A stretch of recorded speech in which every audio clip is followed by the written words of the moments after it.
Namaku Alia, umurku 17 tahun.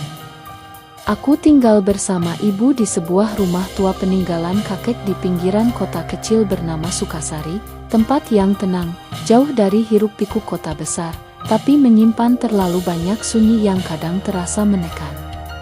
3 tahun lalu kakakku, Raka, menghilang tanpa jejak. Ia pergi seperti biasa, katanya hendak ke toko buku. Tapi ia tak pernah pulang. Polisi bilang mungkin dia kabur, ikut teman, atau kecelakaan. Tapi tak ada mayat, tak ada bukti.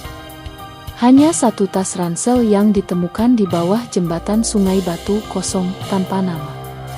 Ibu tidak pernah berhenti menunggu di meja makan, piring untuk rakatap disiapkan. Di kamar, ranjangnya tetap dirapikan.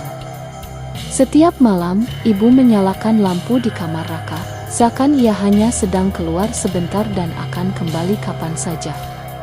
Dan itu yang terjadi. Hari itu, Raka pulang. Tanpa aba-aba, tanpa kabar. Begitu saja muncul di depan rumah. Saat hujan deras mengguyur sore hari, ia berdiri di ambang pintu, basah kuyup, membawa ransel kecil yang sama seperti dulu. Ibu menangis, memeluknya seperti anak kecil.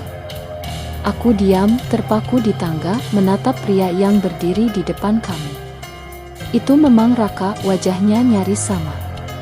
Rambut sedikit lebih panjang, tubuhnya kurus, tapi matanya entah kenapa terasa berbeda.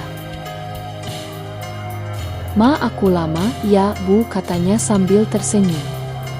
Suaranya tenang, datar, seperti suara orang yang sudah lupa bagaimana rasanya gugup atau rindu. Kami makan malam bertiga malam itu. Seperti keluarga normal. Seperti dulu seharusnya. Tapi rasanya salah. Salah. Raka makan dengan tangan kiri.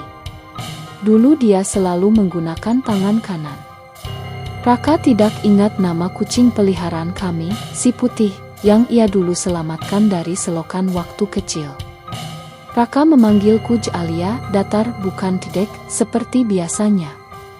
Dan yang paling membuatku merinding, dia tidak pernah menanyakan soal ayah. Padahal, ayah meninggal sebulan setelah Raka hilang. Kecelakaan. Ayah patah hati, katanya. Tapi Raka tidak menanyakan apapun. Malam itu, aku menyelinap masuk ke kamarnya. Aku ingin memastikan sesuatu, entah apa.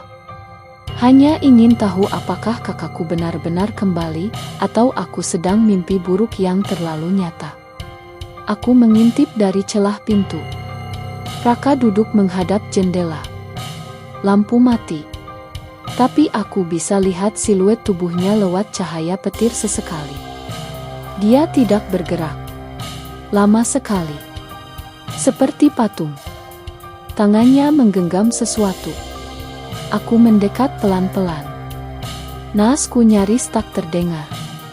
Tiba-tiba, dia berbicara. Tapi bukan padaku.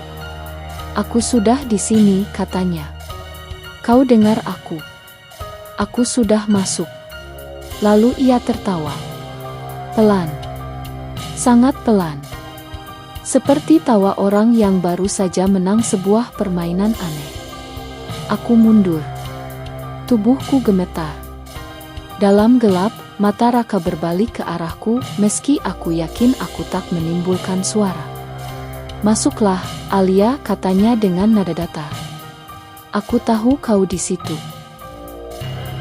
Pagi harinya, aku mencari ibu. Tidak ada di dapur. Tidak di kamar. Tidak di halaman. Tapi pintu kamar Raka terkunci dari dalam. Ketika aku ketuk, tak ada yang jawab. Tapi aku dengar suara orang bicara. 2 orang. Saling berbisik. Satu suara mirip ibu. Satu lagi bukan suara Raka. Siapa yang ada di dalam? Dan sejak pagi itu aku mulai merasa, Raka bukan satu-satunya yang kembali.